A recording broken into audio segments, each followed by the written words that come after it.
There you go. There you go. That's what you call a qualifying.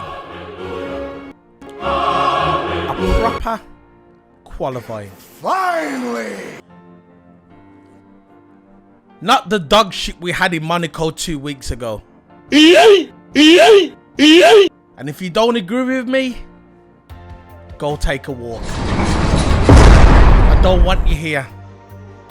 I don't want you here. Very simple. But I was shocked. I admit. I was really, really shocked. Practice session. Mercedes was nowhere. Neither of the practice sessions. Practice 1, 2, or 3. Nowhere. I thought coming into Baku, Mercedes, you know, alright, obviously in Monaco, there was never going to have a good run in Monaco.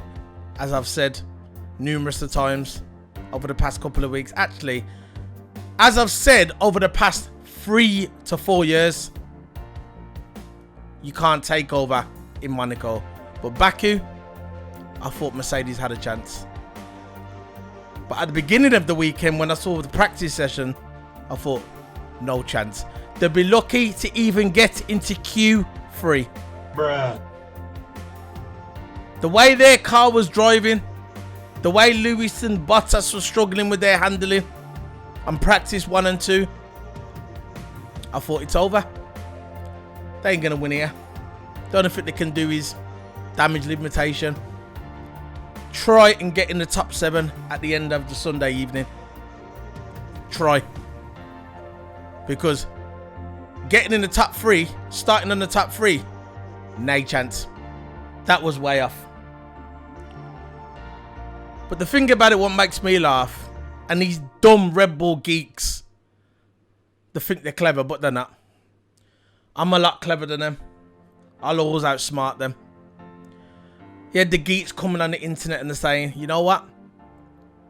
Mercedes has still got the best car. Mercedes are going to win this. Don't worry about it.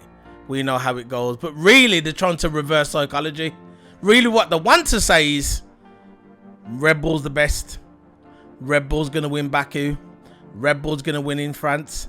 Red Bull's going to win in Austria. And Red Bull are going to win at Silverstone, the home of motorsport.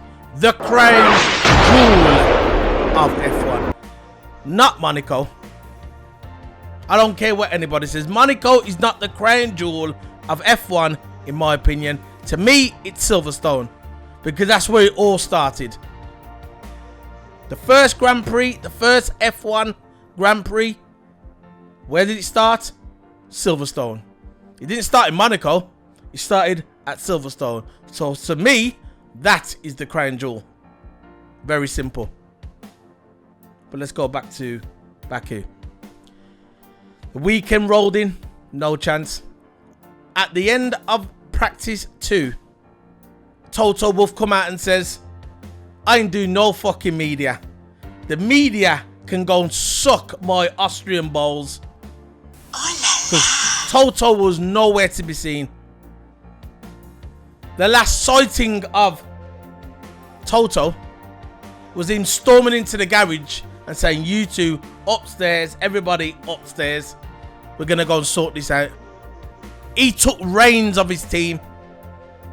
He didn't sit back and say, you know what? All of us were going to stay overnight and we're going to get through this as a collective unit. No stress. No controversy. Nothing. Calm, collective. You two guys in the garage, all of us together, and we're going to sort this out.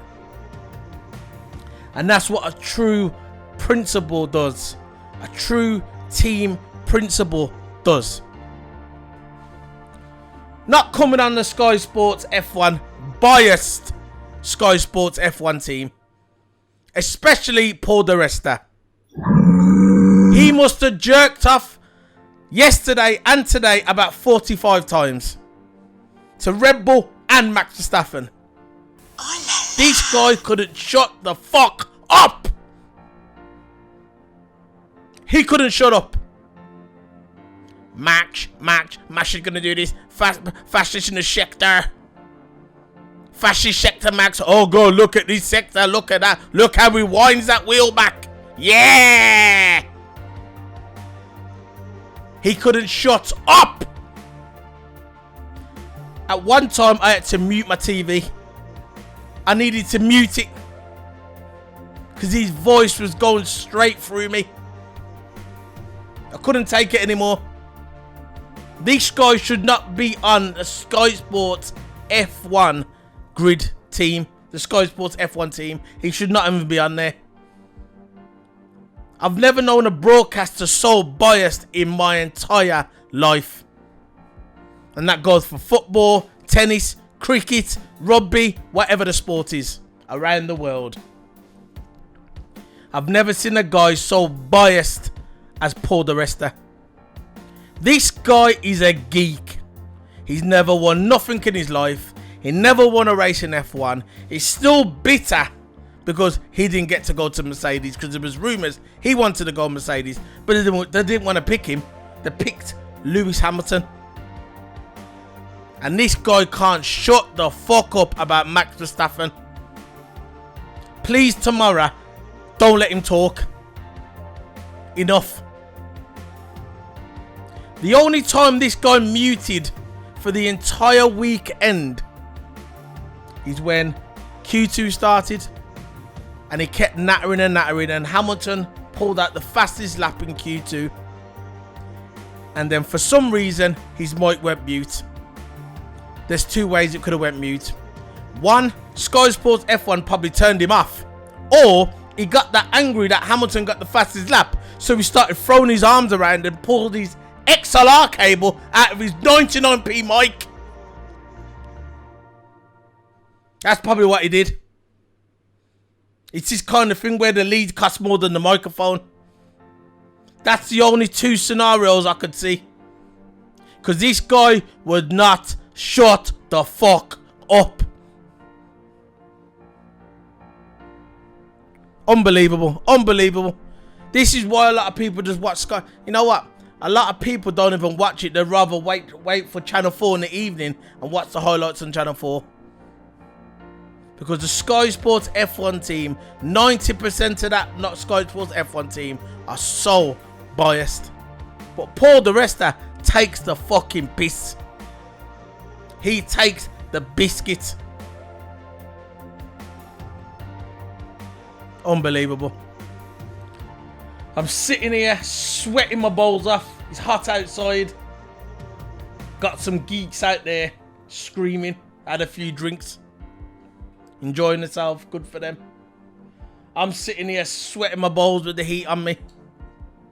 Gotta open this lovely Relentless can. Very nice. Look at that. There you go. Not beer. Relentless energy drink.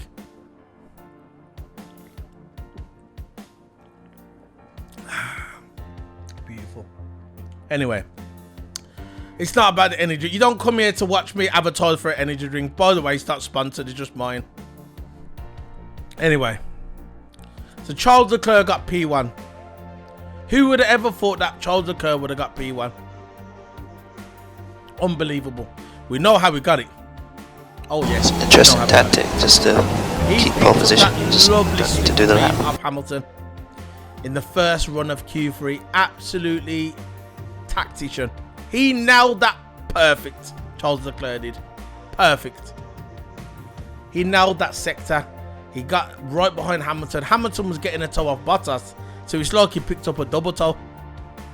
Absolutely amazing. He got P1, and I was happy for him. And this is, I'm not even getting to the review yet, but obviously everybody knows he got P1. And congratulations to Charles Leclerc. That's 2 poles in a row. But do I think he's going to win the race tomorrow? No. He's not going to win the race tomorrow. The only way he's going to win the race tomorrow if Lewis Hamilton goes out, Max Verstappen goes out, Bottas goes out. And that's the only way. Then he'll have a chance to win the race tomorrow. He basically said himself today, we know tomorrow the pace. It's going to be hard for him to keep the Mercedes and the Red Bull car behind him. He knows this already. He knows this. So, we're going to get into the review. So, before Q1, just before Q1 started, yeah, Russell had a leak. Had a leak with his car. A water leak. So, you had the Williams team scrambling together to try and get his car ready to come out in Q1. Which it was a success. Hats off to the Williams team. Then, just as Q1 started, we had the first red flag, and not the last. This is just in Q1, by the way. I'm not talking about the entire qualifying session. This is just in Q1. Red flag come out, Stroll hit the barrier. Same barrier where Verstappen hit in practice 3. Same barrier. So it was a red flag. And by this time, 1 and 2 top of the timesheet was Max Verstappen and Sergio Perez. They were the top 2 at this point. And because the red flag come out, there was 9 minutes ago, and still then Mercedes still didn't set a time. So the pressure was mounting on Mercedes to set a fastest lap, or to at least get in the top 5. Because by this time, nobody thought that Mercedes was going to get what they got today. I had no faith in Mercedes. Listen, I was hoping that it was going to happen, but hoping and thinking in your head deep down is 2 different things. So 9 minutes left. Mercedes still haven't done a lap. 9 minutes to go. And straight after that, Antonio put his car into the barrier. So first we had Stroll at the beginning of the qualifying, and then Mercedes and the other guys just started doing their fastest lap. Red Bull got a fastest lap in, and then straight after 9 minutes to go, boom, Antonio put his car into the barrier. So that's 2 red flags just in Q1 alone. Just in Q1. So there's 9 minutes to go, and Hamilton, Bottas still haven't set a fastest lap. Haven't set no lap whatsoever. Hamilton finally got in there, he got top 5. So Hamilton was through into Q2. He set his fastest lap. This is after the red flag, after the incident, after they cleared all the debris off the track from Antonio's car. Same place is where Lance Stroll hit the barrier. So when they got all the stuff and was ready to go, the guys are back out again. They was doing the laps, and Hamilton pulled out a half decent lap. He basically got him into Q2, and that's all he needed to do at this point. Is just get into Q2. Because if he wouldn't have put that lap together, and if he would have hit the barrier or slipped, he could have been out in Q1. It could have happened. It's happened before. Not to Hamilton, but it's happened to other drivers. So Q2 started. The rest that couldn't help himself. Coming on the mic again saying, "Oh, Red Bull's got it easy. Max has got it easy. Don't worry about Max. He's got it sorted. He's got it wrapped. Don't worry about it." So all of a sudden now, Q2 started. Hamilton, because basically in practice 1 and 2, the wing that they're running now is a different wing that Hamilton was running in practice. In qualifying, they changed his wing for a low downforce wing. His wing is a little bit smaller than Bottas. Bottas has got the bigger wing, but Hamilton's got the smaller wing, but it's better for the downforce. So because he's got a lot of, he was losing time yesterday in the middle sector. Hamilton, he wasn't losing so much time on the straights, but when they'd done the data, the Mercedes said he was losing times in the middle sector, and you could see that it was there to see for everybody when it was on practice 1 and 2 yesterday. So overnight they've got their heads together. They've gone to Brackley. They've got all the smart engineers together and the technicians, and they've got this wing that they've got for Hamilton, what can run low downforce. So they put that wing on him, and Bottas is up to for the wing that they had before. So obviously this is working for Hamilton now, because in the middle sector he was going the fastest. Like previous to yesterday, when he was on running yesterday in practice 1 and 2, his slowest sector was the middle sector. So they've improved that, and that's why Hamilton was picking up his speed. And you could see how Mercedes are just switched on. You don't come 7-time world champion and 8 constructors in a row, which is going to be, without being clever and not having a team, a standby team. Mercedes have probably got a standby plus another standby team for stuff like this. Because they know Red Bull's on it this year. They know Red Bull's going to give them a fight. They know this. So they're prepared. I'm not saying the other teams are not prepared. Hats off to Red Bull. They've got their car right there with Mercedes at the moment. So far. They've got the car ready there. And they're fighting with Mercedes. And they're putting pressure on Mercedes. That's what they're saying on TV. They're putting pressure on Mercedes. But Mercedes is the way you react. Some people can't react to pressure. But Mercedes, every time you pressure Mercedes come back swinging every time. And they showed it today. He was going faster in the middle sector. He was going on his quali ones. He was getting the toe off Bottas. And Hamilton got the fastest lap in Q2. And as soon as he got the fastest lap in Q2, what happened? Paul di Resta went mute. Like I said, it's either he might came out of the XLR cable because he probably went mad because he saw Lewis get the fastest time, or Sky Sports muted him because he was just too much. He's so biased towards Max Verstappen. It's unreal.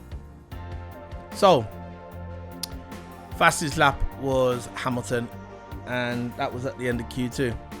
Ricciardo hit the barrier. This is in Q2 as well, by the way. This is another red flag. Ricciardo hit the barrier, and Alonso, and because of that, he couldn't do another lap, and Alonso was just safe in 10th place, and he got through to Q3. That's the first time Alonso got through to Q3, beating his teammate again on qualifying day. Alonso showing his true grit. He's a true warrior. You back him up in the corner, he's going to show you what going. And he showed that today. It's very simple. So, on to Q3. The ones what suffered was Vettel, because when the flag come out, he was behind. He was behind the incident. So when you're behind the incident, you got to slow down. He slowed down and he was out, and it compromised his lap. Maybe Vettel could have got into Q3. We will never know. But when Vettel got out of the car, he was pissed. He was pissed that he didn't get into Q3. And he was swearing a lot on the radio, which is, but you know what? Understandable. Understandable that Vettel was upset. So Vettel was out. Ocon, Ricciardo, Raikkonen, and Russell. So Q3, it was basically all towing. All towing. Bottas was standing there. He was in his car. He's thinking, who am I going to get a tow off? Listen, Hamilton, I've just told you, motherfucker, I got you the fastest lap in Q2. Where the fuck's mine? Hamilton's nowhere to be seen. Nowhere. Hamilton's doing his thing, buddy. He's there looking for a tow. He's there waiting on the grid. He sees Charles Leclerc. Charles Leclerc looking at him and thinking, I ain't going to give you a fucking tow. Bottas waits there to Charles Leclerc moves on. Bottas goes behind Charles to try and get a tow. It was weird. It was hilarious. Seeing all these guys, you see them all playing little mind games to try and get a tow of each other. Just do your lap, man. So, at the end, Q3 was going on. At the end of Q3, beginning of Q3, Charles Leclerc gets the fastest lap in the first run. Like I told you at the beginning of the video. He gets a tow off Hamilton and Bottas, and he gets the fastest lap. And then Hamilton, he said he wanted to go again, like everybody does go again, because he said he knew he probably could have went a bit faster, because in one of the other sectors his car was going a bit twisty, lost a bit of time. So he said, right, I'm going to go again. So he went again, and after he went again, what happened? Another incident on the track. Tsunoda crashed, and then Sainz saw the smoke, locked up, and then he crashed as well. Not into Tsunoda, but into the barrier. The same barrier where everybody's been hitting that barrier. The same place where everybody's been crashing the car. And that was it. And that was the session over. Charles gets pole. And second, Lewis Hamilton, and Max Verstappen got third. And again, Max Verstappen throwing his dummy out of the pram, as always. That's all he ever does. When things doesn't go his way, he throws his dummy at the pram. He's there getting interviewed by Johnny Herbert. Got his head down, swearing on the TV. Like a little 4-year-old virgin who's lost his toy. Looking all pissed off. Listen, Max. At least you're in the top 3. You don't hear Bottas moaning on the TV saying, oh, that should have been mine, did ya? 10th. You don't hear him moaning. You got Max, oh man, moaning, swearing on the TV. Johnny Herbert got to apologise for him and say, look, sorry for the bad language. Little boy. But if Lewis done that, imagine the shitstorm on social media, all the news. Lewis swearing in his interview that he's a great ambassador, isn't he? Max Verstappen standing there swearing and saying, oh, I don't care either, I don't care either. Like some spoiled little kid. Grow up, Max. Grow up. And that's the end of it, man. Charles Leclerc got it. Happy for Charles. This is the results here. The final result you'll see. Scroll at the bottom of the screen. If you look at the bottom of the screen, that's the final result. So yeah, Charles Leclerc got the pole. And I'm happy for him. Do I think he's going to win the race tomorrow? No. I'm sorry, this is a quick video.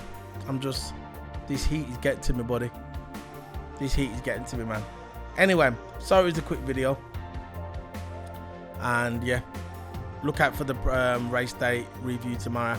Hopefully that'll be a bit longer and hopefully we see an exciting race. I got a feeling we're going to see an exciting race. A lot more exciting than Monaco. A lot more. That's all the races of the season will be better than Monaco, because Monaco is the worst race of the season. Simple. But anyway, that's it. This is Solo P1 signing out. Don't forget to hit the subscribe button. Interviews are going to be following shortly as normal. Thank you very much, guys. This is Solo P1 signing out. Bye. P3 for tomorrow. I mean, I know you were on an outlap when the red flag happened. You had potential probably to get pole. You were purple in sector 1, sector 2. Are you disappointed with P3, or do you think there's a lot you could do? Of course I'm disappointed, because I think there was a lot more in it today, but also with this straight here, it's so long, and if you get a bit more draft, it gives you so much lap time, and I was on basically my own. I didn't really have a car close to me while the other two in front of me had.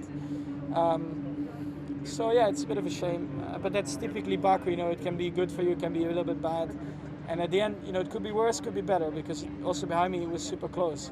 So overall, I think we have a good race car for tomorrow, which is important, and there are always a lot of opportunities around here normally. We've seen that the Red Bull is strong around here. Do you think you can possibly take Lewis on even the first corner? Well, it's not only about the first corner, it's just about the whole race, how we are going to manage that, so we'll just find out tomorrow. Surprised with where you are?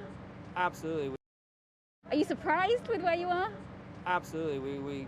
It's a bit overwhelming because we struggled so much this weekend and last weekend, and really not fully understanding why we can't get the car to work the way we know that it can do in the past. And we stayed here late till last night, and we made changes this morning, and it still didn't work. And so, massively anxious, not knowing whether we were going to even get into the top 10. That was my real goal, just to try and get into the top 10. So to be on the front row is incredible, and I'm just proud of everyone for being open-minded and working so hard. I know you got the Red Bull of Max right behind you. It's shown to be really strong this weekend. These guys are so fast. It's crazy. The Red Bulls and the Ferraris. I mean, even the Toro Rosso has been so fast with these past 2 races, and so I'm just happy to be. I'm so just grateful to be in the fight. Putting it on pole. I mean, hopefully this one is going to stick this time. You must be one of the few people who's happy with the results of the red flag, right? Yeah, no, at the end, I think we had the potential to be on pole anyway without the red flag. So surely I'm happy to be on pole. But then it's not like in Monaco. I feel like we were probably one of the quickest cars today. I was not really pushing in Q1, Q2, and then in Q3 I finally found my rhythm. Started to push quite hard, and the lap time came straight away. So I felt like pole was ours today, and it's great to be starting from there. But I believe that Mercedes and Red Bull has a lot more to come in the race tomorrow. They've shown that in FP2. So it's going to be very difficult to keep that position. I was going to say, do you think that your car has what it takes and you to hold off both Lewis, obviously right behind you, and Max? Well, at the end, I like this track. I feel confident. So, yeah, but on the other hand, the car seems to be a bit on the back foot in the race pace compared to Mercedes and Red Bull. So I feel it's going to be difficult to keep them behind.